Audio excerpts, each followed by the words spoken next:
We've been here at the EPA in Narragansett, Rhode Island for 24 hours. The goats are already eating everything around their home down quite quickly. They're down at the bottom of the hill again.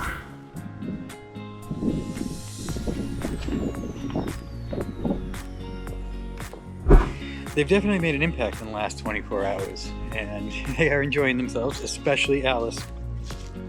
Alice is having an absolute blast. Oh, we've only been here 24 hours, but the goats have eaten a lot. This is the result.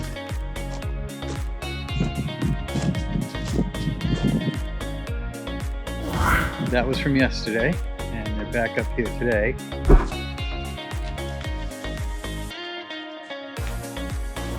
Kind of hoping that they'll stay up here so I can go grab a bite to eat.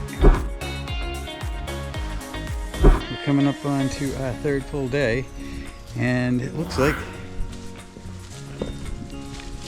the goats have done a terrific job clearing this stone wall.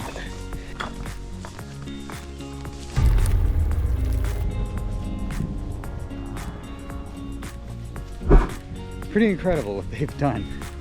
I'm just always so impressed. I've been doing this now for 9 years, and every time I see these guys clean out a very large, very invaded area, it impresses me. And that was the result just of 3 days.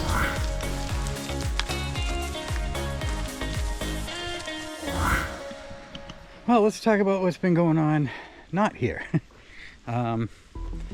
So yesterday, Goat Team 2 was on their way to their next job. Jackie was driving the bus, Dre was driving the Chevy pickup, and on the way there, Jackie lost her throttle. Like nothing, just the pedal was just flapping in the breeze. So of course, I get a phone call, very panicked. I explained to trace it out and figure out where it was coming from, and after a little while, figured out where it was coming from, right where we thought it was. The cable was not broken, thankfully. But what had happened was the clip that holds the end of the cable onto the throttle body, the lever that actuates the fuel, that had rotted away and the cable popped off. So, Jackie decided to try the ultimate MacGyver move, because she had nothing, no equipment, no anything with her. I mean, really what she needed was some steel wire, but she didn't have that. So she used Gorilla Tape and zip ties to hold it together. And I figured that might get her off the side of the road to the nearest place to pull over. So she drove it, I don't know, a mile or two to a Dunkin' Donuts, checked on it, and she said, hey, it's all stayed in one place, so I'm going to drive all the way to the job like that. And she did. So duct tape and, Gorilla Tape and zip ties to her rescue, made it to the job. I am going to pick the goat Tote up tomorrow. I'm going to bring a piece of wire with me because we were unable to get the clip. I got a call from Gabby, our farm manager. She is awesome. She's doing her job. She was moving a big poop pile when the ground on one side of her gave way. Gabby is perfectly fine, but she sent me a picture of the Kubota laying on its side. Right here. So that's where the Kubota is sitting at the moment. Jackie is going to try to upright it later on. Let's hope she has success. But that brought a little humor to my day. As long as we upright it, let everything drain back into place, should be able to start it up and have no issues with it. So yeah, that's how the day's been going today. For the last 24 hours, it's been quite intense. But I think everything's going to work out all right. As you can see here, on day 2, they pretty much eliminated a large portion of the porcelain berry and mile a minute vine.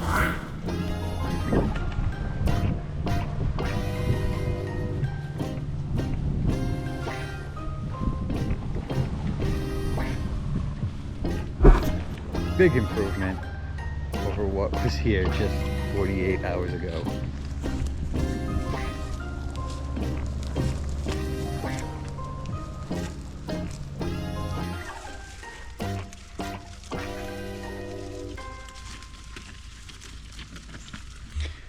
So the job Dre is currently on, when Jackie drove the goats there on the goat tote, the throttle broke. This morning I was supposed to go there. Jackie was going to come here. I was going to go fix the throttle linkage. But early in the morning, Jackie got a call that the goats had escaped. And I mean, all the goats had escaped. At 7 a.m., Dre was woken, and she retrieved all the goats immediately, and then, very fast-witted, she went and looked around at what the goats ate, and she found that they'd eaten rhododendron. Told Jackie this, Jackie called Tufts. There was some weird miscommunication from the description given to the doctor. He knew to call me. Called Jackie, she was already headed over to Dre, and was headed there with the medication, activated charcoal, that the goats would need. So they treated all the goats, and then Jackie repaired the goat tote like this, exactly the way I would have done it, probably better than I would have done, and then was able to drive home. Now, in all of this mess this morning, I also discovered I had lost power. The goat coach is parked under trees in complete shade most of the day. Tiny bit of sunlight is on it right now. Now Jackie's on her way to me with extra fence, because my guides, as you can see, are out of things to eat. And they're prepared to go soon, so Jackie's on her way with my fence and some other supplies for me. But boy, what a day.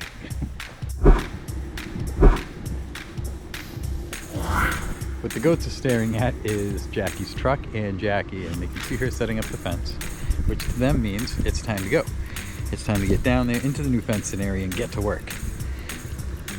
Even though they know it's not quite ready, they feel like they're responsible enough to handle that situation. But the way today's been going, we're just not going to let that happen. Or we're going to try not to. I say that as they approach the fence.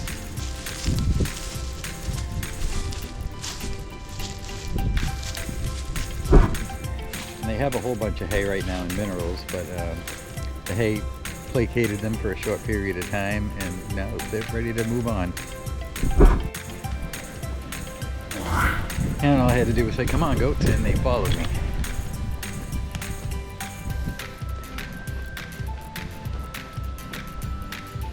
I think Richie's gonna beat up Luna.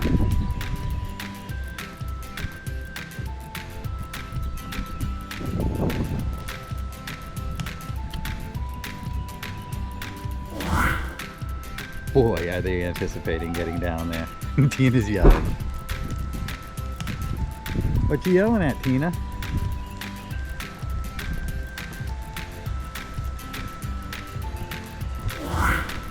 I can feel the eager anticipation.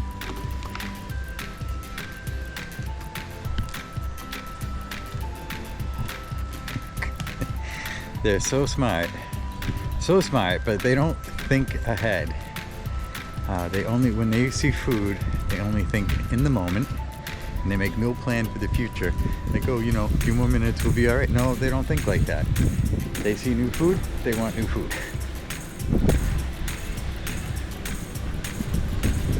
They see that the fence is up down there, and they think, well, it must be ready to go, even though there's still parts of it being erected. But I'm pretty sure it's close enough that I can probably let them in the area. I can see Jackie fixing the fence, but I think what I'm going to do is let them in. It's been a while and they're behaving, so let's get them in there. Well, we added some excitement to the day. The goats were up grazing by the water tank over there. All of a sudden the goats came running, and I saw the goats running. I was like, oh, they're coming back for a break. And then I saw a dog, a medium-sized dog, probably 100, 110 pounds maybe. And however, luckily the dog was running with them, bouncing off of them, and he never actually bit them or anything. So everybody was good. He had accidentally escaped. The owner, who was at the other end near the water tank, and the owner came in and was able to eventually catch him. I can't grab the dog, because if I were to grab the dog, it would be the same as, say, the dog grabbing a goat, and then all of the goats could turn on him. We know this because we have dogs. We have a dog, and we've had dogs throughout our history of having goats, and they're very defensive. But as I said, luckily the dog was friendly enough, just wanted to chase and play with them. They eventually slowed down and the owner was able to catch the dog. That was good. And one interesting thing was, while the entire herd was running back and forth with the dog, Alice was eating. Alice couldn't even be bothered to look up from the brush she was eating as everybody, including the dog, ran by her. But apparently they saw that there was no real threat and they got along. Everybody was getting along by the end of it. The dog went along safely. The people apologized. I told them I completely understand. So anyhow, that was just one more thing to add to our day.